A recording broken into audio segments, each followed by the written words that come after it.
বিতংশ।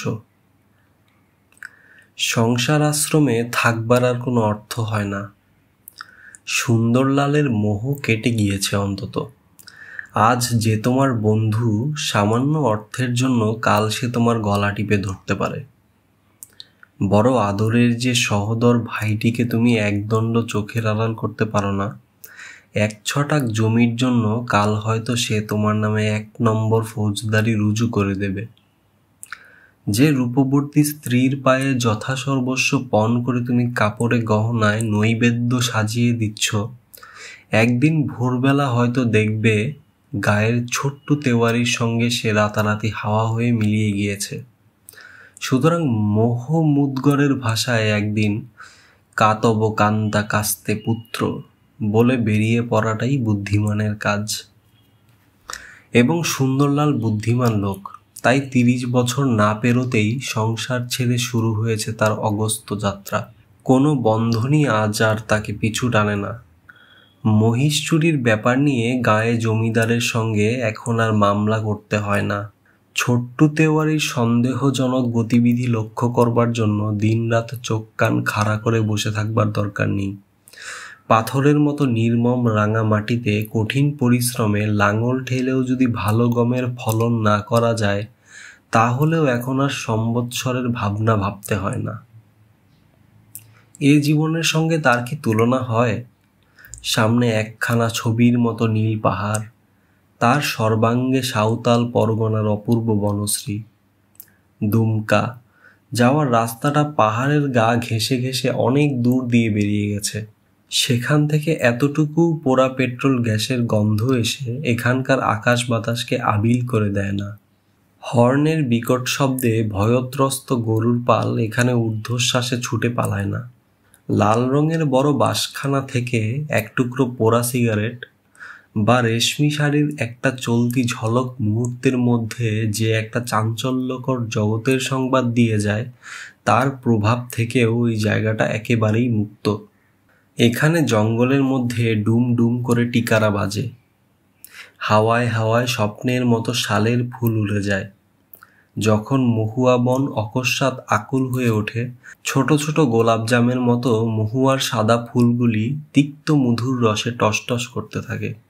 আর তার গন্ধে হরিয়ালের দল এসে ডালে পাতায় নাচানাচি করে। তখন সুন্দরলালেরও যেন নেশা ধরে যায়। সত্যিকারের আনন্দ তো এইখানেই।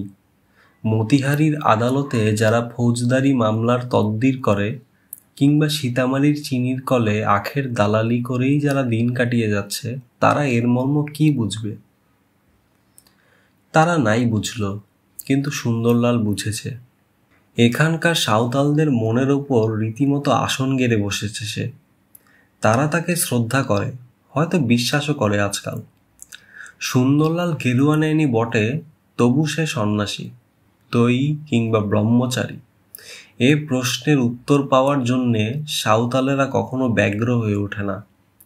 সুন্দরলাল হাত দেখতে জানে, যা বলে তা নাকি হুবহু মিলে যায় সব। শিকড় বাকড় সম্বন্ধে তার প্রচুর জ্ঞান। বহু কঠিন রোগে তার ওষুধ নাকি অব্যর্থ ক্রিয়া দেখিয়ে দিয়েছে। সে শৈব, না রামায়েত, না গানপথ, এ নিয়ে তর্ক চলতে পারে, কিন্তু দেখা যায় তার কোনোটার ওপরেই বিদ্বেষ নেই। বোম ভোলার নামে সে গাঁজার কলকেতে দম চড়িয়ে দেয়, সুর করে তুলসীদাসী রামায়ণ পড়ে।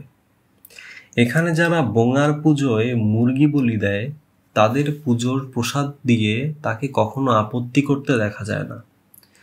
সময় তো মোটে 2 মাস, কিন্তু এর মধ্যেই সাধু সুন্দরলাল মহাপুরুষ সুন্দরলালে রূপান্তরিত হওয়ার উপক্রম করছে। আকাশ সন্ধ্যার রং। সাঁওতাল পরগনার পাহাড়ের অরণ্যমণ্ডিত চূড়োয় চূড়োয় নিবিড় ছায়া সঞ্চারিত হতে লাগলো। শালবন ঘেরা দূরের উপত্যকাটা থেকে যে ছোট পথটা ঘুরে ঘুরে ওপারে অদৃশ্য হয়ে গেছে, তাকে দেখে মনে হয় যেন মৃত একটা বিশাল অক্টোপাসের প্রসারিত নিশ্চল বাহু। যেন মৃত্যুর আগে একবার ওই পাহাড়টাকে মুখের ভেতর টেনে আনবার শেষ চেষ্টা করেছিল। পাহাড়ের গায়ে গায়ে ওই পথটা বেয়ে সুন্দরলালের ভুটানি খচ্চরটা নেমে এলো। এটা ওর সন্ন্যাসের সঙ্গী। নাগা সন্ন্যাসীর লোটা চিমটার মতোই অপরিহার্য। সন্ন্যাসী হলেও সুন্দরলাল একেবারে বাবা ভোলানাথের মতো ছাই মেখে নিরঙ্কুশ হয়ে বেরিয়ে পড়েনি। অসন বসনের দায়টা সে মানে, তাই ডেরা তুলতে হলে তার ছোট্ট গাট্রিটাকে খচ্চরের পিঠেই বেঁধে দিতে হয়। তাছাড়া কেন কে জানে, অন্তত সপ্তাহে একবার তাকে শহর থেকে ঘুরে আসতে হয়, শিষ্য সামন্তদের দর্শন দেবার জন্যই হয়তো। সে কারণেও খচ্চরটাকে বাদ দিয়ে চলবার জো নেই। ছোট্ট ছোট্ট পায়ে খটখট করে হাঁটতে হাঁটতে খচ্চরটা একেবারে সাঁওতাল পাড়ার মাঝখানে এসেই থামল। মাথার পাগড়িটা খুলে এক পাশ দিয়ে লাফিয়ে পড়ল সুন্দরলাল। কাঁচা চামড়ার তৈরি পুরনো নাগরা জুতোটার কাটা লোহাগুলোতে একটা কর্কশ শব্দ বেজে উঠল, আর সেই শব্দটাকে ছাপিয়ে ময়লা চাপকানটার লম্বা পকেট ঝনঝন করে সাড়া দিল কয়েকটি ধাতু মুদ্রা। বহু দূর থেকে আসতে হয়েছে, খচ্চরটাও পরিশ্রম হয়েছে খুব। ঘাড়ের ওপরকার ছোট ছোট খাড়া লোমগুলোর তলাটা ঘামে ভেজে গেছে, মুখের পাশে পাশে ফেনার আভাস। দড়ির লাগামটা ধরে তাকে ধীরে ধীরে হাঁটিয়ে নিয়ে চলল সুন্দরলাল। কোথা থেকে এলো বাবা ঠাকুর? প্রশ্ন শুনে সুন্দরলাল মুখ তুলে তাকালো। সামনে ঝরু সাঁওতাল। গ্রামের লোকে মোড়ল বলেই মান্য করে তাকে। পরনে বস্ত্রের বেশি বাহুল্য নেই, শুধু ছোট একটি ফালি নেংটির মতো করে পরা। মাথার ঝাঁকড়া চুলগুলোকে ঘিরে আর এক টুকরো কাপড়, তার একপাশে গোটা তিনেক পালক গোঁজা। হাতে বাঁশের ছিলা দেওয়া কুচকুচে কালো প্রকাণ্ড একটা ধনুক, আর সেই সঙ্গে গোটা কয়েকটা বাটুল। কে মোড়ল?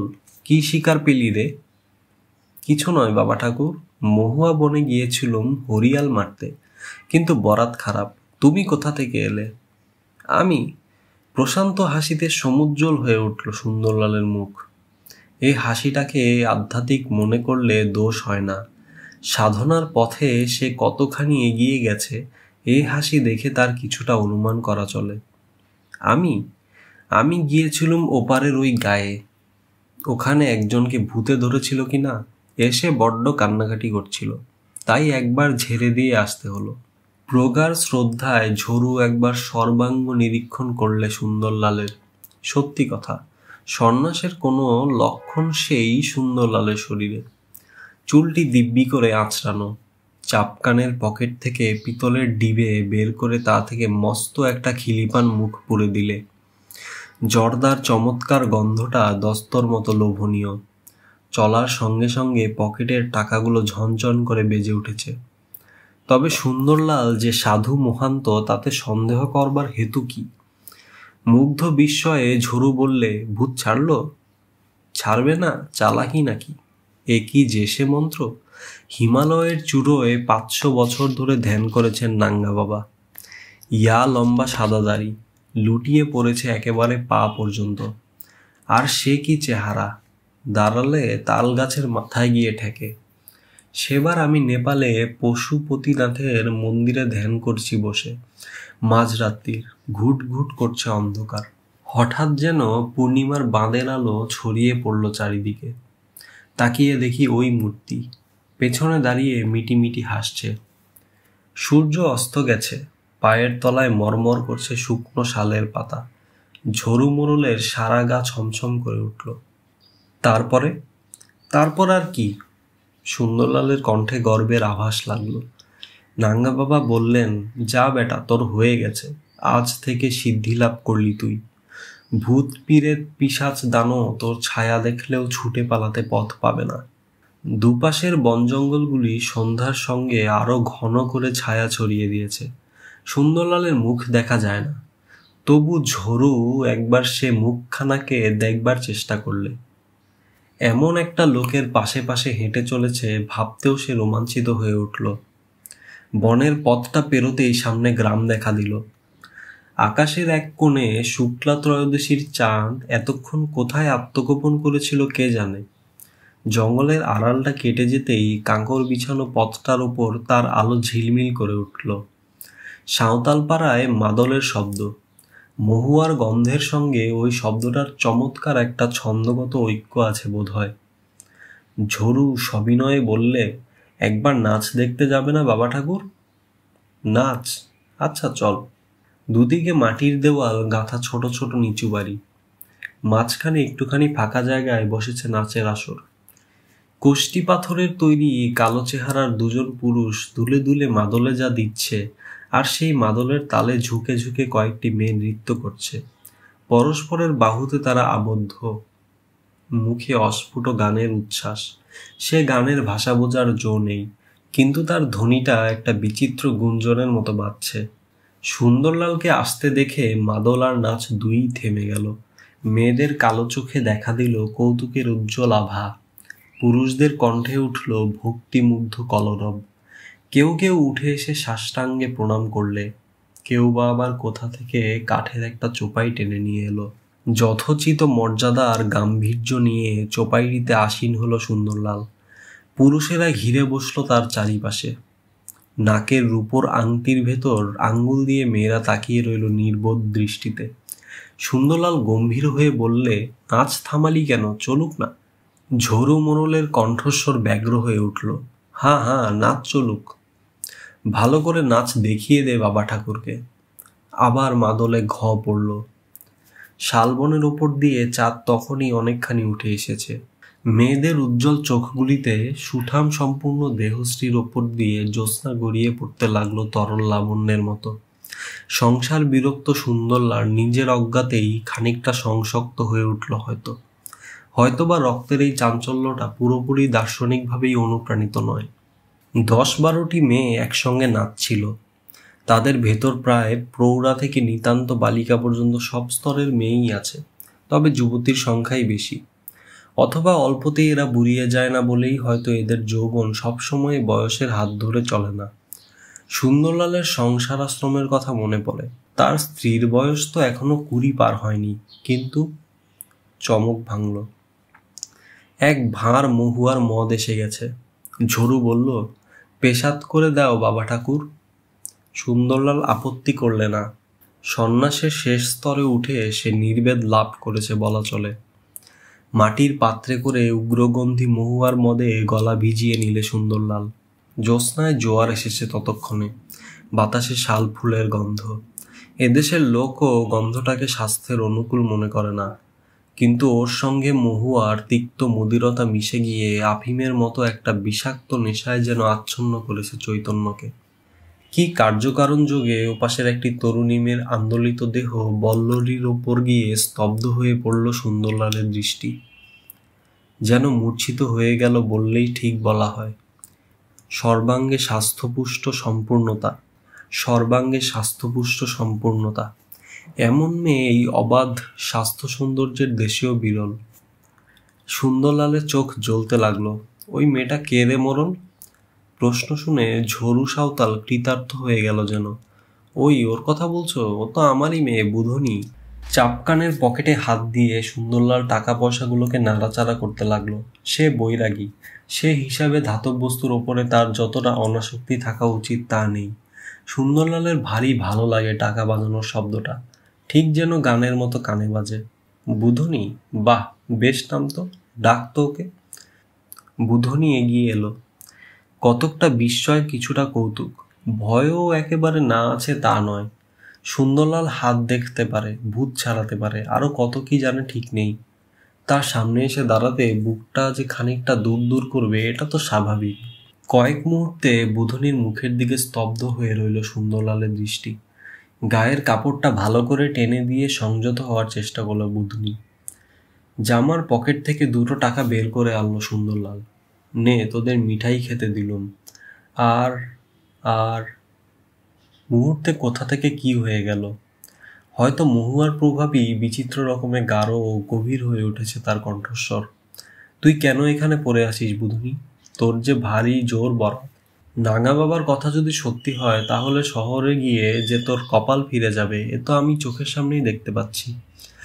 সুন্দরলাল যেন দৈববাণী করছে। এ যেন সে নয়, যেন তার সত্তার ভেতর থেকে একজনকে আবির্ভূত হয়ে এলো। সাঁওতালেরা জানে মাঝে মাঝে তা ওপরে ঠাকুর দেবতার ভর হয়। চলে যা, চলে যা তুই, দেবতার নাম করে বলছি, তুই চলে যা। শাড়ি, চুড়ি, তেল যা চাস সব পাবি। ভয়ে বিস্ময়ে সর্দারের চোখ দুটো যেন কোটর থেকে বিস্ফারিত হয়ে বেরিয়ে আসবার উপক্রম করছে। দেবতার নামে যা বলবে অক্ষরে অক্ষরে ভুলে যাবে সব। দেবতার একটি কুদৃষ্টিতে ঝাঁকে ঝাঁকে জ্যান্ত মানুষ মরে নিঃশেষ হয়ে যেতে পারে, গ্রামের পর গ্রাম পুড়ে ছারখার হয়ে যেতে পারে। ভীত চঞ্চল সাঁওতালেরা চারপাশে এসে ভিড় করে দাঁড়ালো। এই সুযোগ নিজেদের ভাগ্যটাকে একবার যাচাই করে নিলে হয়। শহর, শাড়ি, চড়ি, তেল, একটা অদ্ভুত স্বপ্নলোক। বধূনির চিন্তা আকস্মিকভাবে যেন খেই হারিয়ে ফেলেছে। সুন্দরলালের ওপর এখন পুরোপুরি ঠাকুরের আবির্ভাব। বুড়ো জ্যাঠা টুডুকে সে বাতলে দিচ্ছে হাঁপানির ওষুধ।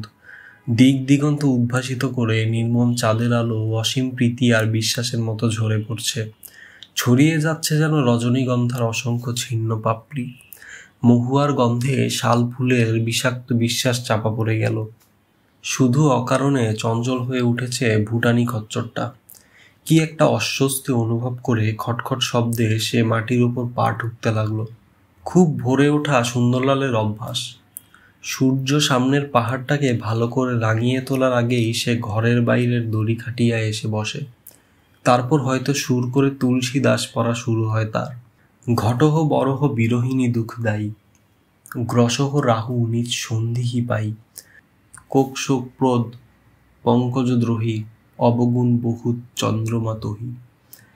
কিন্তু সীতার বিরহ নিয়ে বেশিক্ষণ সময় কাটবার জো নেই।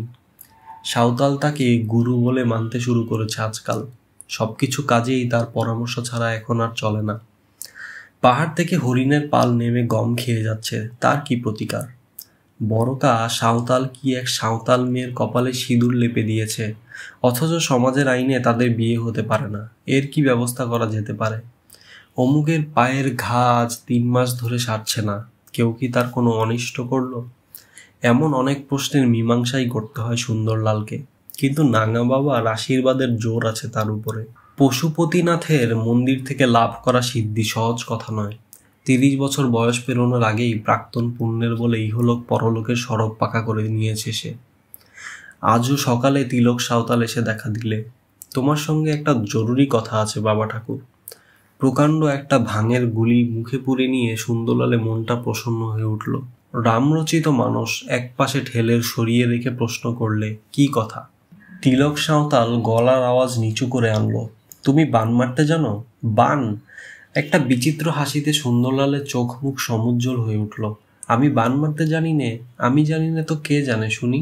তিলক সাঁওতাল অপ্রতিভ হয়ে বললে, তাই বলছিলুম। তাই বলছিলি? তাই আবার কি বলবি? সেবার আসামের চা বাগানের এক সাহেবকে মেরে দিলুম না? 3টা দিনও পেরোলো না, মুখের রক্ত উঠে একেবারে কাবার হয়ে গেল। বিলকুল, খালি বান। ইচ্ছে হলে পিশাচ চালান করতে পারি। তিলক রোমাঞ্চিত হয়ে উঠল। বান মারা কি ভয়ানক! তুমি জানো না, মাটিতে রেখা দিয়ে তোমার মূর্তি আঁকা হয়ে গেল, আর সেই মূর্তির বুকে মেরে দেওয়া হলো মন্ত্রপুত তীর। নিশ্চিত মনে সারাদিন খেতে কাজ করে সন্ধেবেলায় তুমি বাড়ি ফিরছ, হঠাৎ অসহ্য ব্যথা উঠল তোমার বুকে। তারপর কাশির সঙ্গে সঙ্গে তোমার ফুসফুস ছিঁড়ে টুকরো টুকরো হয়ে বেরিয়ে আসতে লাগলো। 7টা দিনের ভেতরেই তুমি পুরোপুরি নিকাশ হয়ে গেলে। আর পিশাচ, যে পিশাচ সিদ্ধ তার অসাধ্য কি আছে? এই সাঁওতাল পরগনার পাহাড়ে পাহাড়ে কত অশরীরী প্রেতাত্মা ছায়ার মতো ঘুরে বেড়ায়, কে বলতে পারো? সন্ধ্যার কালো আবরণের তলায় যখন শালের বনগুলো ভয়ঙ্কর হয়ে ওঠে, তখন তাদের বড় বড় খসখসে পাতার মর্মরে সেই প্রেতাত্মারা নিঃশ্বাস ফেলে যায়। সে নিঃশ্বাস যার গায়ে লাগে, গোড়াকাটা লতার মতো শুকোতে শুকোতে একদিন শেষ আয়ুর বিন্দুটি অবধি তার মিলিয়ে যায় বাষ্প হয়ে। যেদিন রাত্রে পাহাড়ের মাথায় মাথায় ঝড় ওঠে, মহুয়া গাছগুলো উপড়ে পড়ে, রাতচরা হরিণগুলো অবধি প্রাণের ভয়ে গমের খেতে নেমে আসে না, সে রাত্রিতে তারা উৎসব করে। সে সময় যদি কেউ একবার ভুল করে ঘর থেকে বেরিয়ে আসে, তাহলে পরের দিন তার হাড় মাংসের একটি টুকরো কোথাও খুঁজে পাওয়া যায় না। এই সমস্ত প্রেতাত্মা, এই সমস্ত ভয়ঙ্কর পিশাচেরা সব সুন্দরলালের হাত ধরা। কাকে মারতে হবে? তিলক চমকে উঠল। সুন্দরলাল হাসছে। হাসিটা মনোরম নয়, কি একটা অজ্ঞাত কারণে সমস্ত মনটাকে সংকুচিত সন্ত্রস্ত করে আনে। ব্যগ্র কণ্ঠে তিলক বললে, ও গায়ের ডমন মাঝিকে। কিছুদিন থেকেই আমার পিছে লেগেছে, বললে বিশ্বাস করবে না বাবা ঠাকুর। ওর তুকমন্তরের চোটেই গত মাসে আমার ছেলেটা মরে গেল। তাগড়া জোয়ান ছেলেটা দেখতে দেখতে ছটপটিয়ে মরে গেল। তিলকের চোখের কোণ অশ্রুসিক্ত হয়ে উঠল। গম্ভীর হয়ে গেল সুন্দরলাল।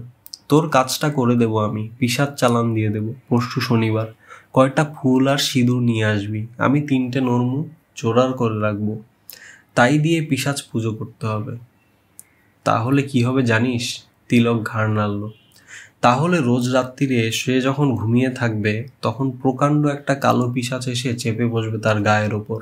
তারপর সেই পিশাচটা তার মুখখানাকে নলের মতো ছুচালো করে দিয়ে তার মাথার ভেতর থেকে চোঁ চোঁ করে রক্ত আর ঘিলু শুষে খাবে। তারপর কথাটা অসমাপ্ত রেখে সুন্দরলাল হেসে উঠল। তার বলার ভঙ্গিতে এই সকালের আলোতেও তিলকের মাথার চুলগুলো খাড়া হয়ে উঠেছে আতঙ্কে। দৃশ্যটা সে মনের সামনে কল্পনা করতে লাগলো। যা মাঝি, পরশু আসিস, ফুল আর সিঁদুর যেন মনে থাকে।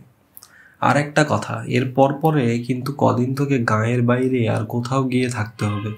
ডোমনের রক্ত খাওয়া শেষ হয়ে গেলে পিশাচটা আশেপাশে খুঁজে বেড়াবে তোকে, পেলে কিন্তু আর রক্ষা রাখবে না। আর একবার তিলকের আপাদমস্তক নিদারুণ বিভীষিকায় চমকে উঠল। তিলক চলে যাওয়ার পর সুন্দরলাল অনেকক্ষণ বসে রইল নীরবে। সামনে রামচরিত মানসের খোলা পাতাগুলো ফরফর করে উড়ে যাচ্ছে। উড়ন্ত একরাশ কালো কালো পলাতক হরফের মাঝখানে গন্ধমাদনধারী হনুমানের একখানা বীর মূর্তি পলকের জন্য উকি মেরে গেল। রুড়ো খানিকটা রঙের প্রলেপ। দূরে মাঠের উপর চড়ছে একদল মহিষ, দুটির গলায় বাঁশের বড় বড় চোঙা বাঁধা। আর সবকিছুর উপর দিয়ে সকালের রোদ প্রসন্ন একটা দীপ্তি মলের মতো উদ্ভাসিত। তত্ত্বচিন্তায় বিভোর হয়ে উঠেছে সুন্দরলালের মন। 2 মাস, মাত্র 2 মাস সময়, অথচ এমন একটু একটু করে এগোতে গেলে গোটা বছরই যে কাবার হয়ে যাবে। ওদিকে সিজন টাইম পেরিয়ে গেলে এসবের কোনোটারই কোনো অর্থ হয় না। চেনা হাসির আকস্মিক একটা বন্যা শুধু কান নয়, সমস্ত মনের ওপরেই যেন ভেঙে আছড়ে পড়ল। নদীর ঢেউয়ের মতো উচ্ছ্বলিত চটুলতায় রাঙা কাকরের পথ বেয়ে একদল মেয়ে এগিয়ে আসছে। দিকে দিকে বসন্তের বিহবল মদিরতা, আর তার মাঝখানে এরা যেন পরিপূর্ণ পানপাত্র। হাতের ছোট ছোট ঝাঁপিগুলি ভরে মহুয়া কুড়িয়ে নিয়েছে, আর খোপায় জড়িয়েছে পত্রপল্লবে সমৃদ্ধ একগুচ্ছ নাগকেশরের ফুল। সুন্দরলালকে দেখেই থমকে দাঁড়ালো মেয়েরা। নিজেদের ভেতরে কিছুক্ষণ কি সতর্ক আলোচনা চলল তাদের। সুন্দরলালকে তারা ভয় করে, কিন্তু তার চারদিক দিয়ে অতীন্দ্রিয় রহস্যের যে ঘন একটা কুয়াশা ঘেরা, তাদের কৌতূহলী মন মাঝে মাঝে সেই কুয়াশার ভেতরে প্রচ্ছন্ন জগৎটাকে আবিষ্কার করতে চায়। বুধনি ইতস্তত করছে, কিছু যেন একটা বলবার আছে তার। অত্যন্ত বিপন্ন মুখে আঙুল দিয়ে গলার উপর হাঁসুলিটাকে ঘুরতে লাগলো সে। একটি মেয়ে আলগাভাবে তাকে ধাক্কা দিলে, যেন তাদের সকলের কাছেই বুধনি কি একটা কৌতুক এবং কৌতূহলের বস্তু হয়ে উঠেছে। সুন্দরলালের চোখে মুখে অতি প্রকার তীক্ষ্ণতা। কিরে বুধনি? কিন্তু বুধনিকে কিছু আর বলতে হলো না। বাঁধ ভেঙে উচ্ছ্বসিত কলতরঙ্গে যেন বেরিয়ে এলো জোয়ারের জল। হাসির দোলায় মেয়েদের পরিপূর্ণ অপরূপ তনুসৌষ্ঠব ছন্দময় হয়ে উঠল। সুন্দরলালের মনে হলো কামানায় যেন শানিত খানিকটা কালে আগুন দেহে প্রদীপগুলোতে উঠল শিখায়িত হয়ে। এত হাসছিস যে? সুন্দরলালের চোখ দুটো নির্লজ্জভাবে ঘুরতে লাগলো বুধনির সর্বাঙ্গকে বিশ্লেষণ করে। এ দৃষ্টি হয়তো শরীরের কেবল বাইরেরটাকেই দেখছে না, হয়তো তীক্ষ্ণ একটা সন্ধানী আলো ফেলে বুধনির মনটাকেও দেখে ফিরছে। এক যোগীর দৃষ্টি, ভোগীর নয়। বুধনির সাহসের যেটুকু অবশিষ্ট ছিল সুন্দরলালের দ্বিতীয় প্রশ্নে তাও যেন মিলিয়ে গেল নিঃশেষ হয়ে। মেয়েদের হাসি দ্বিগুণ হয়ে উঠল। পরক্ষণেই রূপের প্রখর বিদ্যুৎ ছড়িয়ে দিয়ে তারা পথের ওপরে দিয়ে এক ঝলক দক্ষিণা বাতাসের মতো বয়ে গেল। সুন্দরলাল হাঁ করে তাদের দিকে তাকিয়ে রইল। 2 মাস মাত্র সময়, কিন্তু 2টি দিন মাত্র বেশি দেরি হয়ে গেলে সত্যই কি আর ক্ষতি হবে? বাগানে অনেক মেয়ে আছে, কিন্তু বুধনির জুড়ি নেই। সুন্দরলালের দুটো চোখে যেন গোখরো সাপ উকি মারতে লাগলো। সাহেব ভালো জিনিসের কদর বোঝে, 2 দিন বিলম্ব তার কাছে কিছুই নয়। আধ্যাত্মিক দিক দিয়ে সুন্দরলাল যে অনেকটা এগিয়ে গেছে তাতে আর সন্দেহ কি।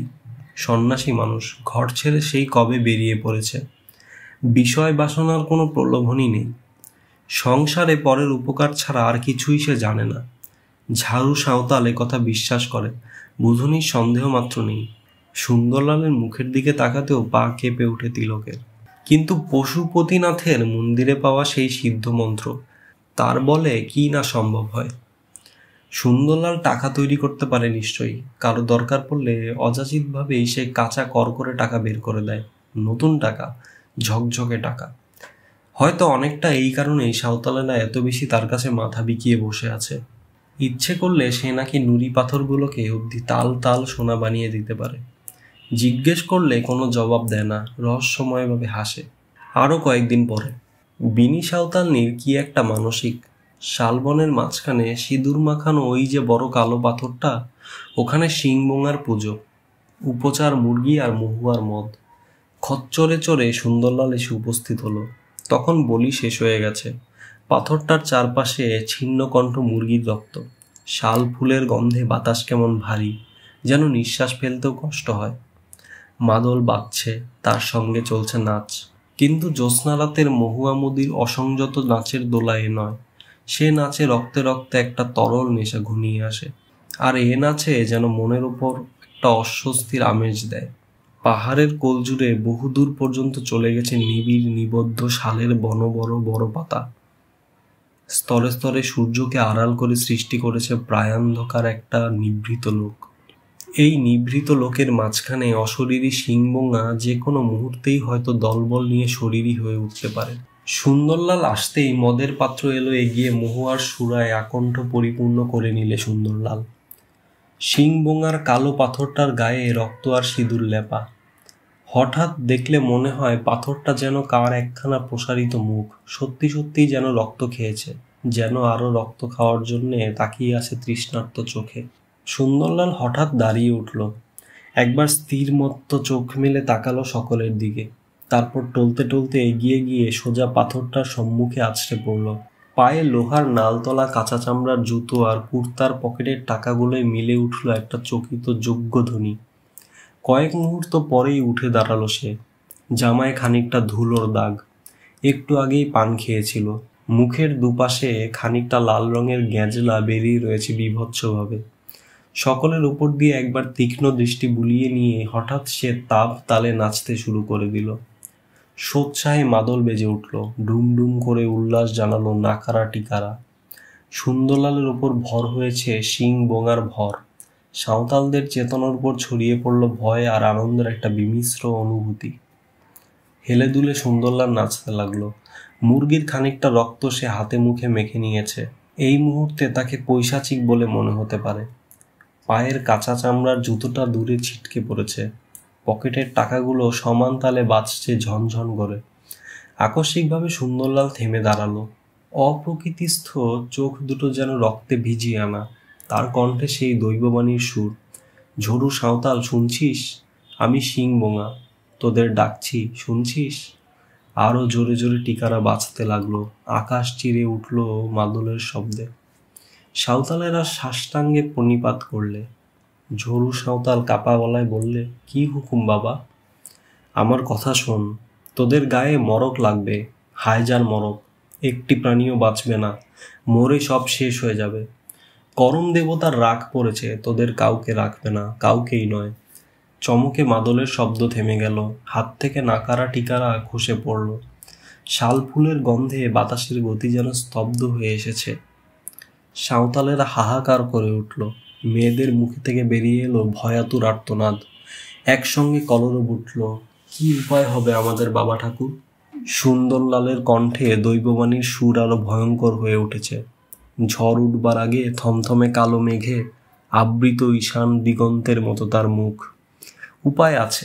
নাঙা বাবার শিষ্য এই সাধু সুন্দরলালকে আঁকড়ে ধর, ও তোদের পথ দেখিয়ে নিয়ে যাবে। ওর সঙ্গে তোরা উত্তরে চলে যা, সেখানে ঘর পাবি, জমি পাবি, এর চেয়ে অনেক সুখে থাকবি। আপত্তির ক্ষীণ প্রতিবাদ তুলে ঝুরুমোরল বললে, কিন্তু বাবা, ঘর বাড়ি সব ফেলে। ঘর বাড়ি? ঘর বাড়ি?